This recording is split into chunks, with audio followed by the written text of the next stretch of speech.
Како што напомена Александар, ќе повторим уште еднаш, прв човек кој што треба да го имаме на телефонска линија во денешното издание на утрински брифинг е градоначалникот на општина Боговиње, господинот Альбон Джемаили. Боговиње е една помала општина, сместена некаде помеѓу Гостивар и Тетово, општина која што според пописот во 2002 има некаде околу 5000 до 6000 жители. Дали сум во право и добро утро, господине Джемаили? Добро утро, господин Чаловски. Вака сега, морам да кажам дека не сте во право. Ние не сме мала општина, ние сме голема општина. Релативно мала. Така е. Значи, според пописот што имаме, ние имаме 28.000 жители, а моментално, значи, имаме 33.000 жители. Имаме 16 населени места. Значи, ова што сум читал јас е неапдетирани бројки од 2002 година. Да, така е. Господине Джемаили, како се справувате вие во вашата општина со ова што се нарекува борба против COVID-19 во локалните средини? Како работи оперативниот штаб на општината? Какво е вашето работно време со сите оние соработници внатре во општината? Па видите, Шаловски, вака, како и цел свет и ние така се справуваме со оваа криза. Нормално функционираме ние како општина, дел од вработените се пуштени дома, работат од дома, дел тука мораме ние да функционираме нормално. Ние како кризен штаб функционираме, скоро секој ден се имаме средби и ги почитуваме сите наредби што ни доаѓаат од централната власт. Нормално на терен, како и секоја општина си имаме проблеми. Еве вчера имавме и снег, бидејќи имаме и села кои што се планински села, горни села. И вчера ностоп се справувавме со чистење и одржување на патишта. И тоа е еден проблем што сега стварно 1 април беше тоа што каже и вашиот колега, како шега имавме и снег. Ние како општина, според нашите потенцијали што имаме тука, веќе трет пат ги поминавме сите улици и улички со дезинфекција, имаме атомизер и така го поминавме целиот нашата територија тука. Нормално ги почитуваме сите одредби. Дел од населението што не може да се справува со смарт телефони и што не можат да ги следат овие наредби, ние во писмена форма тие ги пуштаме во сите места кај што се собираат, во наводници се собираат луѓе, за да можат и тие да се информираат навремено со сите информации што доаѓаат од централната власт и од општината. Господин Джемаили, по некои ваши проценки, по некои ваши бројки, бидејќи во општини како Боговиње, како што рековте, да, ќе ви се извинам уште еднаш што ја сгречив таа бројка на жители, меѓутоа во така релативно помала општина луѓето се знаат едни со други.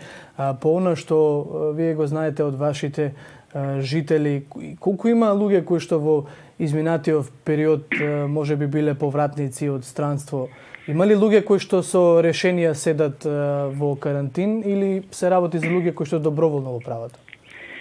Вака сега, бидејќи ние сме како печалбарска средина тука и како општина, дел од нашите печалбари за жал биле на работа во тие места каде што беа жариштата на COVID-19. Ние како евиденција имаме 90 души што се вратени од тие жарни места, од тие жаришта. Според нашите информации што имаме и мислам дека се точни, 34 деца веќе го помина времето на самоизолација или карантин, а 54 души уште седат во таа мерка.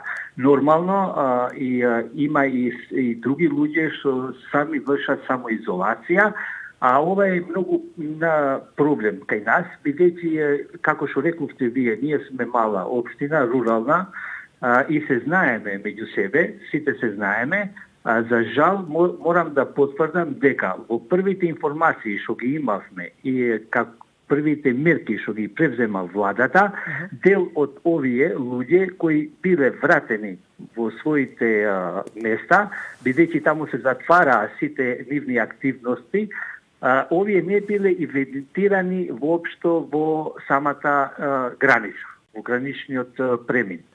Но мислам дека ова е сега во цел свет и луѓето се пазат многу и мислам дека во нашата општина, бидејќи имаме само еден случај што е потврден според тестот со COVID-19, излезе позитивен, друг немаме. А според информациите кои што ги имате, лицето заразено со COVID-19, веројатно во тој момент кога бил вратен или вратена од... Да, бил вратен. Имал контакти со други личности? Да, лицето бил вратен од Германија и за жал имал и контакти со други луѓе. Но според нашите информации, значи кога е потврден дека е позитивен, утре дента од Министерство за здравство се превземени мерки и беше дезинфекцирано целата територија таму. А ние, како општина, со нашите потенцијали, што го кажав дека ги имаме, ние бевме концентрирани нон-стоп во тоа населено место и се беше дезинфекцирано како што треба.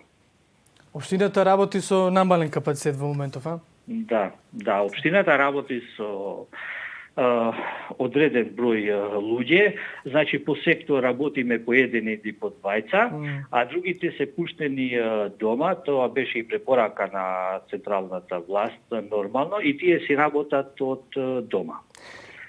Господине Џемили, ќе ви се заблагодарам што одвоите време за утрински брифинг. Се надевам дека вашите жителите на Боговиње ќе ве слушаат, ќе седат дома, бидејќи, како што рековте, и самата порака на докторите и епидемиолозите пред се во државата и на владата е граѓаните да седат во самоизолација, ако немаат обврска тоа да го направат според решение.